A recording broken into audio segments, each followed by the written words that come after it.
आज हम आपको एक ऐसी कहानी से वाकिफ कराएंगे, जानकारी देंगे,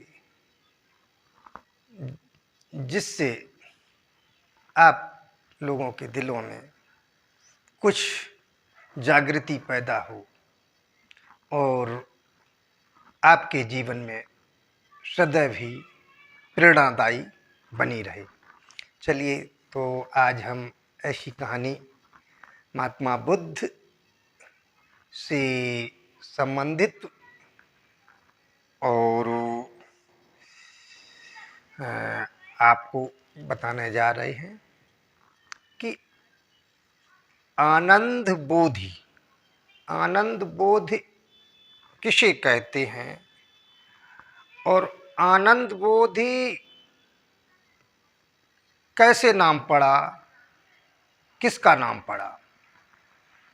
तो आप बने रहिए हमारे साथ वीडियो के अंत तक, और जिन लोगों ने हमारे इस चैनल को सब्सक्राइब नहीं किया है, सब्सक्राइब कर लें और बेल आइकन की घंटी दबा दें और लाइक करें, शेयर करें।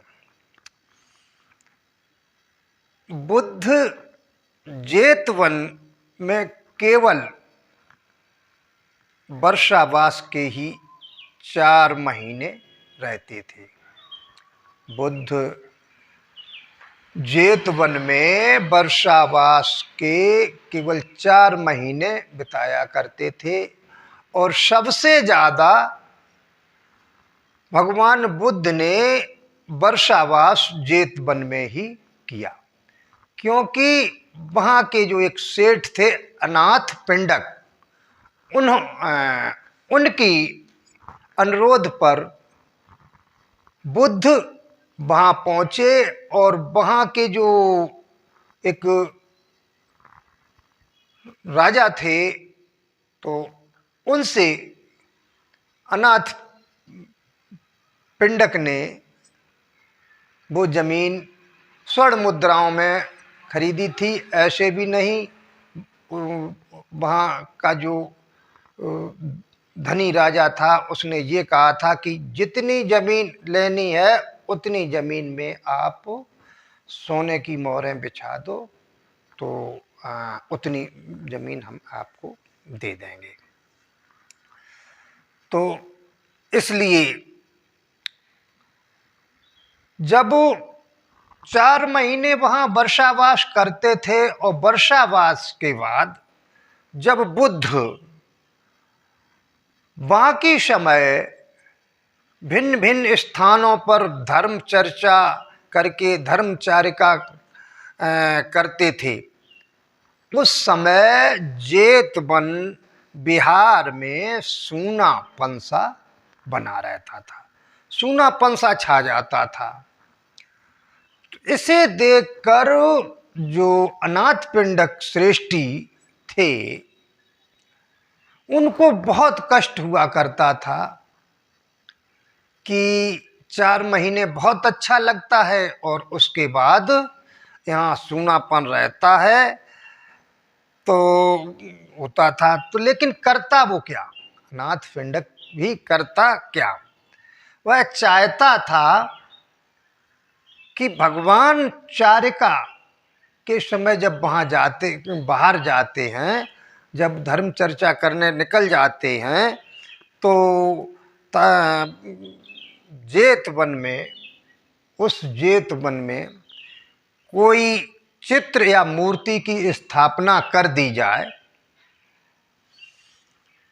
ताकि उससे अनुपस्थिति में, बुद्ध की अनुपस्थिति में जो उनके भक्त लोग और जो उनसे लगाव रखते हैं, जो उनसे उनकी अर्चना पूजा करते हैं, वो लोग आया करें तो उनकी अर्चना पूजा करते रहें। ये बात अनाथ पिंडक ने बुद्ध के एक बहुत ही नज़दीकी शिष्य थे, आनंद, क्या था नाम उनका, आनंद। तो आनंद से अपनी बात रखी। अपनी मंशा को भगवान तक पहुंचाने के लिए, बुद्ध तक पहुंचाने के लिए अनाथपिंडक ने आनंद से कहा।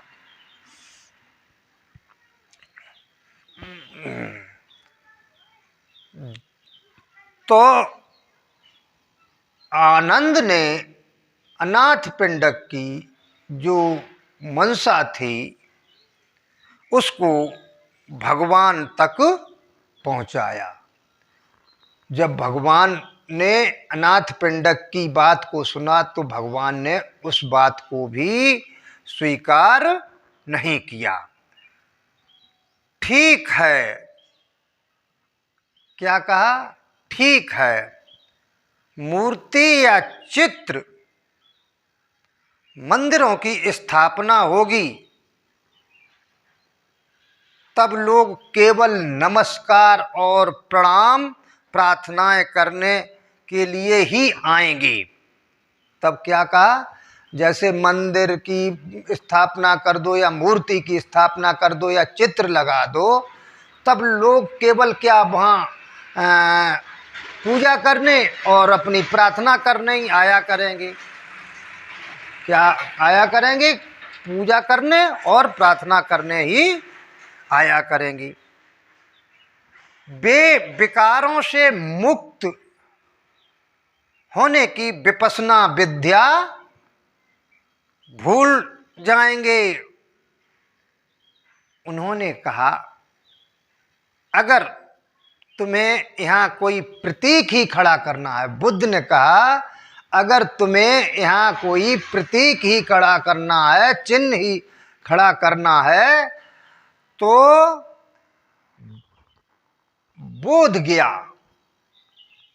जहां भगवान बुद्ध को ज्ञान प्राप्त हुआ था, जहां सम्यक संबुद्धि बने थी, वहां जाकर बोध वृक्ष का बीज ला करके यहां लगा दो। इससे वो वृक्ष बड़ा होगा, उसके नीचे लोग बैठ करके विपश्यना का अभ्यास करेंगे और धर्म में पकेंगे। तो बोध वृक्ष का जो बीज, जो पौधा लेने के लिए अपने शिष्य आनंद को भेजा और बोध गया जाकर के आनंद शिष्य वहाँ से उस वृक्ष को लाया और लाकर के जेतवन में उस वृक्ष को रोपित किया, उसकी देखभाल की और वो वहाँ हरा भरा हुआ। तो आज लगभग 2600 वर्ष के बाद भी यह वृक्ष वहाँ जीवित है। कहाँ? जेतवन में। आज जो लोग वहाँ पर जाते हैं तो उसके आनंद जो बोध है, और तो उसका नाम इस प्रकार से आनंद बोध पड़ा। कैसे? कि आनंद जो बुद्ध के प्रिय शिष्य थे उनको बोध गया भेजा गया, वहाँ से उस पीपल का वृक्ष लाया गया, वहाँ जेतवन में रोपित किया गया और रोपित होने के बाद जब वो हरा भरा हो गया तो आनंद के लाने पर उस वृक्ष का नाम आनंद बोध रखा गया। वहाँ उसकी छाया में बैठकर सैकड़ों सैकड़ों लोग आज भी वहाँ विपश्यना और आनापान की क्रिया करके अपने को कृतार्थ होते हैं, चितार्थ होते हैं और दीर्घायु और स्वस्थ की कामना करते हैं। आज का वीडियो यहीं तक।